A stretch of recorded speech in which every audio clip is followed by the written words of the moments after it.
अस्सलामुअलैकुम दोस्तों, अज तारीख हो गई है अक्टूबर 2025 दिन अज इतवार का। तो असी तुहाडी खिदमत दे विच ज़रई जनास के रेट लैके हाज़र हैं। गल्ला मंडी चिश्तियां हरूनाबाद फकीर वाली। सब तो फकीर वाली मंडी चलते हैं जी। फकीर वाली मंडी के विच अज तेल जिहड़े सीगे वो फरोख्त हो गए। अच्छी क्वालिटी के जिहड़े सी 10,700 10,000 तो ला के 10,700 तक जिहड़े हल्के सीगे 7794 तो ला के 8352 रुपये तक सेल हो गए। मूंगी सेल हो गई है जी 7550 रुपये तो ला के 8553 रुपये तक। सरसों सेल हो गई है जी 7453 तो ला के 7639 रुपये तक। कैनोला जड़ा जी वो 7900 रुपये सेल होया। गंदम 3580 3684 तकरीबन 3700 तक सेल हो गई है। देसी कपाह जी है जी वो 8500 तो ला के 9300 रुपये तक सेल हुई गला मंडी फकीर वाली च।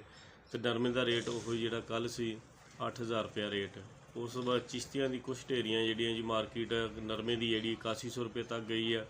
हरूनाबाद भी यही रेट रहा 7500 7800 7900 8000 रुपया जी।